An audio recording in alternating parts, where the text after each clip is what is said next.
우리의 신앙생활의 목적과 목표는 무엇일까요? 우리가 그리스도인이 되어서 열심히 신앙생활을 하려고 하는 그 목적은, 또 그것을 이루기 위하여서 우리가 세우고 있는 목표들은 무엇일까요? 사탄은 우리의 눈을, 우리의 생각을, 우리의 판단을 흐려서 이 목적과 목표를 막 혼동시킬 때가 있습니다. 흐리게 만들 때가 있습니다. 사도 바울은 바로 이러한 것에 대하여 스스로를 경계하는 말을 합니다. 여러분, 바울은 열심히 선교 활동했죠. 열심히 복음 전하고 예수 전하고 가서 열심히 예수 그리스도의 제자를 양성했습니다. 열심히 교회들도 세웠습니다. 때로는 모진 고난을 겪으면서 죽을 위기를 넘기면서까지 그 일을 했습니다. 그런데 그렇게 열심히 달리기 하듯이 생명 걸고 열심히 일했는데, 만약 그것이 목적의 전부였다면, 그렇게 하는 것이 그의 모든 목적이었다라고 하면 그 일을 해내고 나서 이런 생각하지 않았겠습니까? 와, 내가 지난 한 해 여기 이렇게 많은 도시와 마을들을 찾아갔네. 와, 몇 군데를 다닌 거야. 내가 몇 명한테 복음을 전한 거야. 내가 이렇게 많은 교회를 세웠어. 스스로 그 일을 성취한 것에 대하여서 그거에 자족하면서, 그것에 만족하면서 자기 자랑거리로 삼았을지 모릅니다.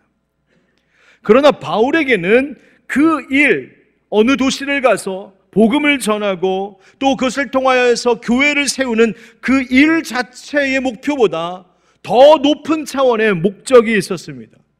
그것은 무엇이었냐면, 그 바울이 마침내 하나님 나라에 들어가 그토록 뵙고 싶던 주님을 배울 때에 바로 그 주님께로부터 잘했다 칭찬받는 것입니다. 그 주님께로부터 영원한 면류관을 받는 것이었습니다. 그 주님께서 주시는 영광을 누리는 것이었습니다. 그것이 그에게는 최고의 목적이었습니다.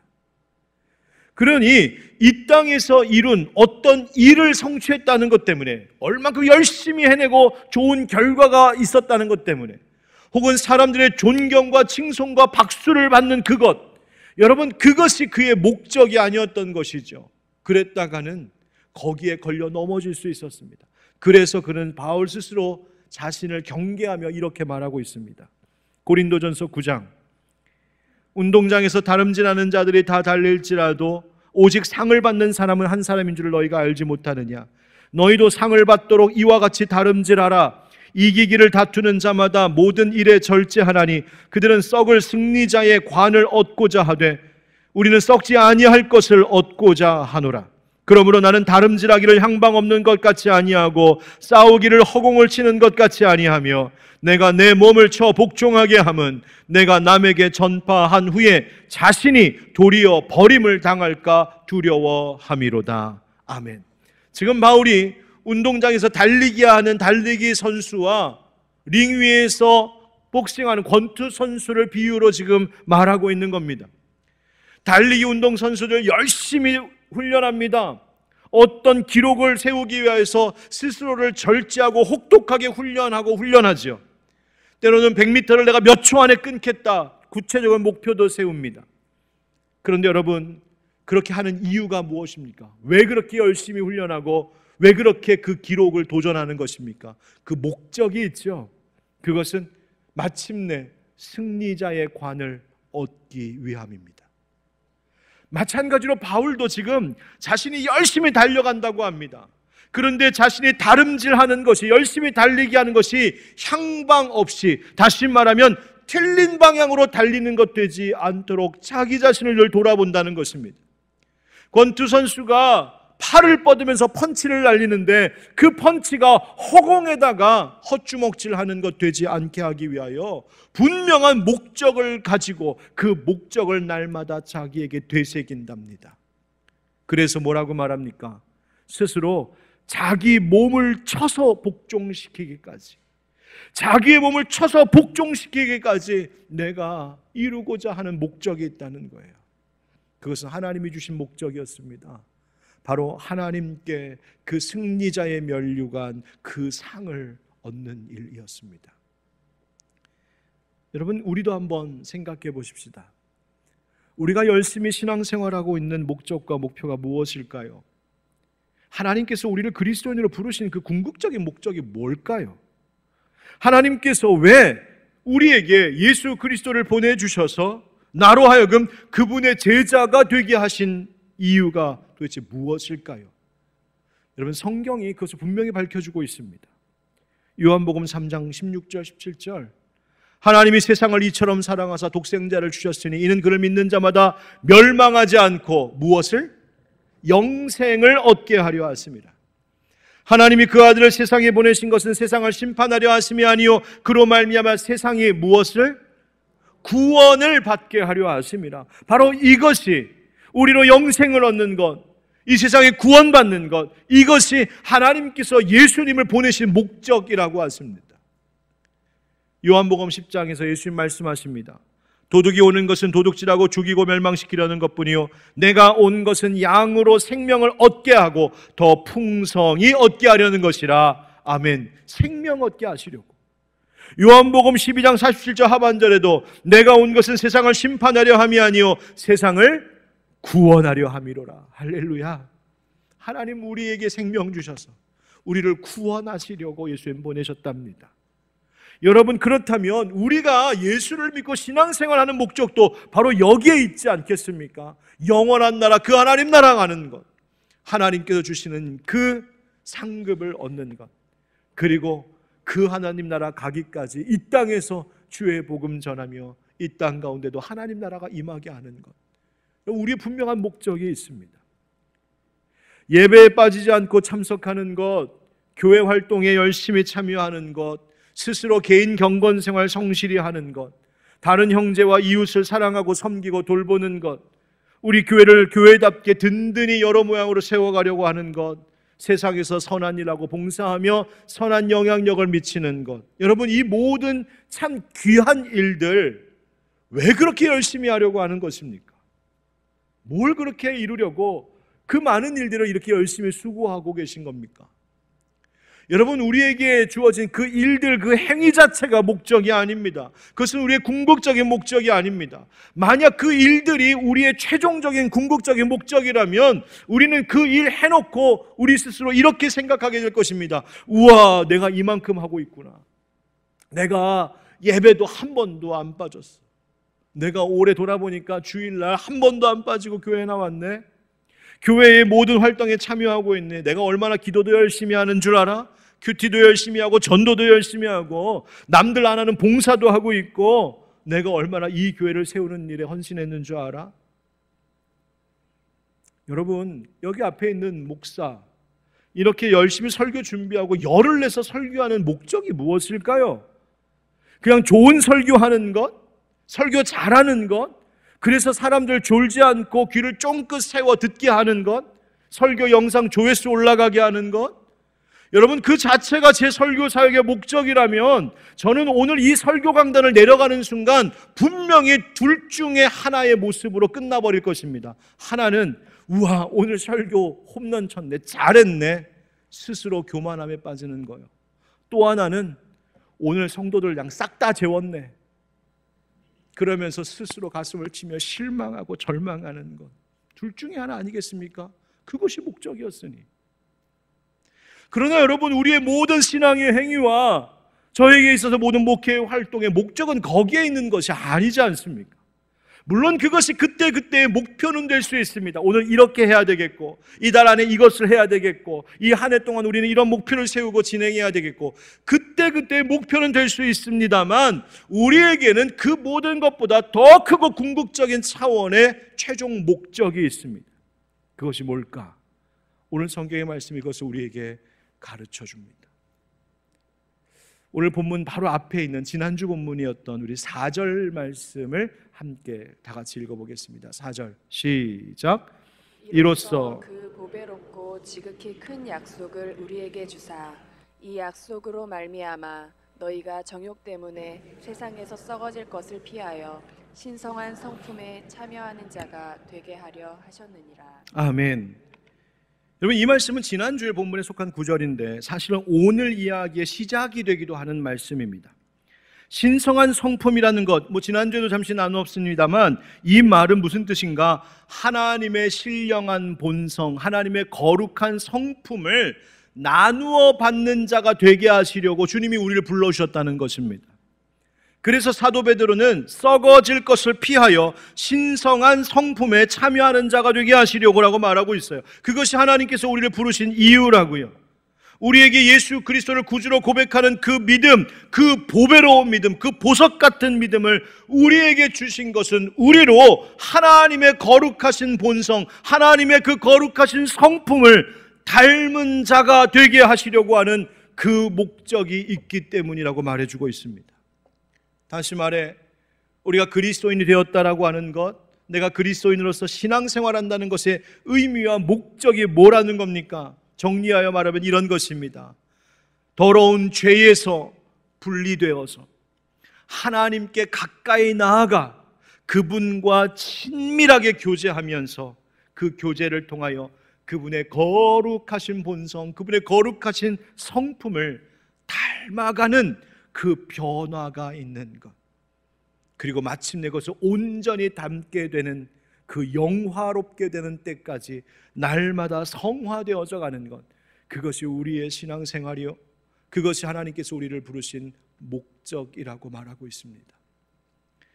우리가 보통 하는 말로 하나님의 형상을 회복하는 것입니다.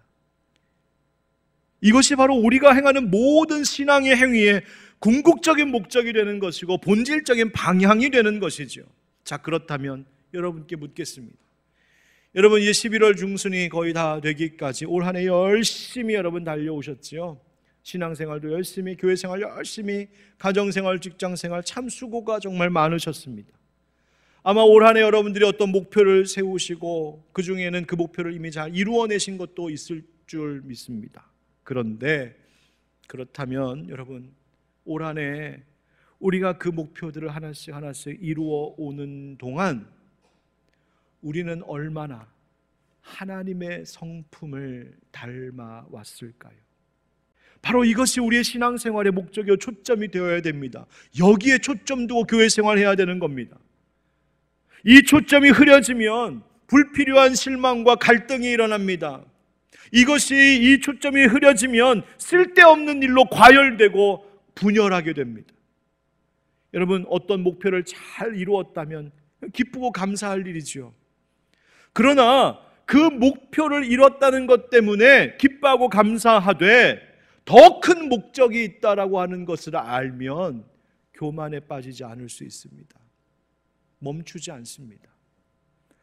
반대로 어떤 목표에 혹 실패했다 할지라도 그것이 분명히 실패하면 아쉬운 일이요, 속상한 일이고 또 다시 도전해야 될 일이기도 하겠지만 오히려 그 실패를 통하여서라도 우리가 또 각 사람과 교회가 그 실패를 통하여 오히려 하나님의 성품을 담게 되었다면 그것을 견뎌내는 인내와 그것을 받아들이는 믿음과 그럼에도 불구하고 화목하고 사랑해내는, 그렇게 하나님의 형상을 닮은 모습으로 오히려 그 실패를 통하여 하나님의 형상에 한 걸음 더 가까이 나아가게 되었다면 그것은 도리어 감사할 일이 되는 것입니다.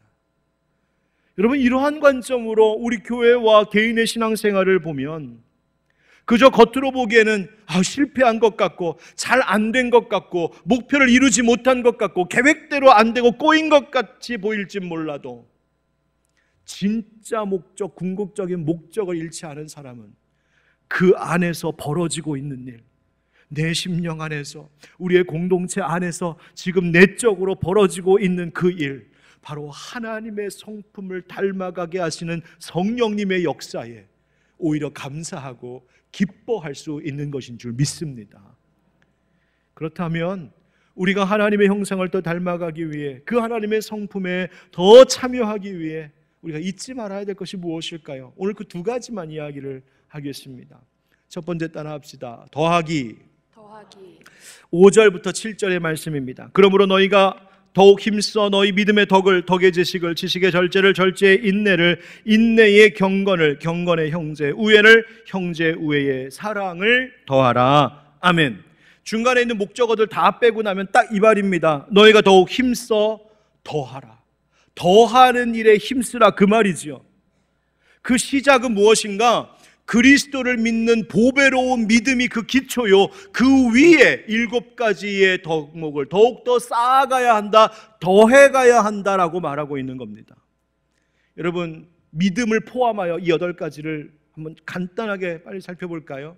여러분, 믿음, 바로 예수 그리스도를 구주로 고백하는 믿음입니다. 이 보배로운 믿음은 하나님 주신 선물입니다. 에베소서 2장 8절 말씀에 믿음은 너에게서 난 것이 아니요 하나님의 선물이니라 말씀하셨습니다. 그 선물이라고요. 그 믿음 위에 쌓아야 될 것이 뭐라고 말씀하십니까? 첫 번째, 덕이라고 합니다. 덕. 이 덕이라고 하는 것은 무엇을 말하냐면 하나님께서 이것이 옳다 하는 그 일을 해내고자 하는, 또 해내는 그 결단과 용기를 이야기하는 것입니다. 그것을 해내는 것입니다. 여러분, 믿음이 있어야 덕을 쌓을 수 있습니다. 믿음이 있는 그리스도인이라면 덕스러운 그리스도인이 되어야 됩니다. 아는 것으로 끝나는 것이 아니라 하나님의 뜻대로 살아가는 덕 말입니다. 그 다음, 덕 위에 무엇을 또 쌓아야 된다고요? 지식을 이야기합니다. 여기서의 지식이란 하나님을 아는 지식, 우리 예수 그리스도, 우리 주님을 더욱더 친밀히 아는 지식을 이야기합니다. 그분의 뜻을 아는 것, 그분의 마음을 아는 것. 지식 그 위에 무엇이 필요하다고요? 그 다음, 절제입니다. 절제. 여러분, 절제, 자기 통제력, 내적 통제력을 이야기합니다. 믿음이 있습니다. 믿음을 주셨습니다. 근데 그 믿음 위에 덕을 쌓았습니다. 덕뿐만 아니라 지식도 있답니다. 여러분, 이쯤 되면 그리스도인이 자체 실수할 수 있는 게 뭔지 아십니까? 우와, 나는 이렇게 덕스러운 그리스도인이야. 나는 이런 지식도 있어. 꽤 괜찮지. 목이 뻣뻣해지기 시작합니다. 여러분, 바로 그 교만함. 지식은 많은데 절제가 없으면, 지식은 많은데 자기 자제력, 자기 통제력이 없으면 그 지식이 오히려 나를 넘어뜨리고 다른 사람을 실족하게 만드는 것입니다. 그래서 절제하라고. 절제 위에 그 다음 뭐가 필요합니까? 인내가 필요하다고 하죠. 여러분, 우리가 신앙생활하는 동안 영적인 시험도 있습니다. 세상의 어려움도 있습니다. 사탄이 공격도 합니다. 그때 인내를 더하라 하시죠. 예수님께서 누가복음 21장 19절에 너희의 인내로 너희 영혼을 얻으리라 말씀하셨습니다. 오래 참는 것, 견디며 바라며 기다리는 것, 바로 그 인내를 통하여 이것이 우리의 영혼 구원을 완성케 한다고 말씀하시는 겁니다. 그 다음, 인내 위에 무엇이 필요해요? 경건입니다. 경건은 두 가지의 의미가 있습니다. 하나는 하나님을 향한 우리의 올바른 자세를 말하는 것이요, 또 하나는 그 하나님을 바라보며 살아가는 인생들이 이 세상에서 어떻게 살아가는지 그 삶의 자세를 두고 말하는 겁니다. 하나님을 향한 올바른 자세는 무엇입니까? 그분을 경외하고 그분께 순종하고 그분 앞에 충성하며 살아가는 것이죠. 그렇게 하나님을 경외하고 순종할 줄 아는 이 경건한 사람이 이 세상에서는 또 어떻게 살겠습니까? 다른 모든 사람들에게 사랑을 나누고 그들을 존중하고 진실되이 행하고 그들을 돌보는, 바로 그것이 경건함입니다. 경건 위에 뭐가 있어야 된다고요? 형제 위에. 여러분, 경건한 사람들의 실수가 뭔지 아십니까? 내가 스스로 경건하다는 것이 나의 잣대가 되어서 그 잣대로 다른 사람을 판단하기 시작합니다. 그러니까 내가 이만큼 경건한데 너는 그러질 못하네, 비난하고 무시하고 판단하고 정죄하는 겁니다. 그래서 그 경건에 넘어지지 않도록, 스스로 자만함에 빠지지 않도록 형제 우애를 말하고 있어요. 이 형제 우애란 한 어머니에 비해서 태어난 형제와 같이 서로 사랑하고 돌보는 것을 의미합니다. 그 사랑이 있어야 된다. 그러니 경건할수록 더 형제를 사랑할 수 있어야 된다는 거예요. 그리고 마지막으로 그 위에 뭡니까? 사랑, 바로 아가페의 사랑입니다. 예수 그리스도를 통해 하나님 우리에게 보여주신 그 조건 없는 사랑, 그 부어주시는 사랑, 변치 않는 사랑, 영원한 사랑, 끝이 없는 사랑, 바로 그 사랑의 모습으로 살아가기까지 우리가 이르러야 할 이 믿음의 진보, 믿음의 길이 있다는 겁니다. 여러분, 하나님의 신성한 성품에 참여하는 것, 바로 이것이 날마다 믿음 위에 더해져야 한다는 거예요. 더하기 잘해야 된다. 짧게 한 가지만 더 하겠습니다. 따라할까요? 기억하기. 이 위에 열거한 이 덕목들, 이 기초들을 든든히 하면 어떻게 될까? 이걸 잘 못하면 어떻게 될까? 사도 베드로는 친절하게도 그 이야기를 우리에게 들려줍니다. 우리 8절 9절 한번 같이 읽죠. 시작.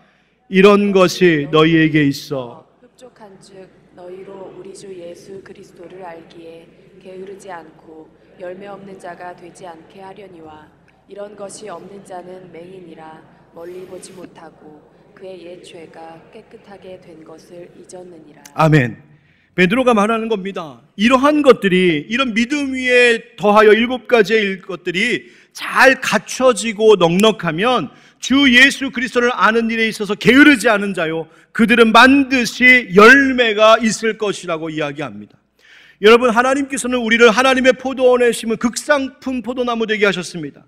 이스라엘 백성도 그랬습니다. 그런데 그들이 불순종하고 우상숭배하고 하나님의 공의를 행하지 않을 때 그들은 극상품 나무로 심겨졌음에도 불구하고 먹지 못할 포도 열매만 줄줄이 맺는 하나님의 마음을 아프게 하는 자들이 되었습니다.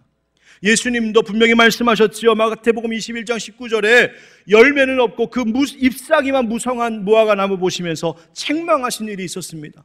열매 맺는 인생 되어야 됩니다. 미떡지절, 인경형사, 이 8가지 잘 지키고 쌓아가면 열매 맺는다고 하는 말씀하시는 거예요. 그런데 여러분, 반대로 이런 것이 없는 자를 뭐라고 성경이 말하고 있습니까? 맹인이라고 말하고 있습니다.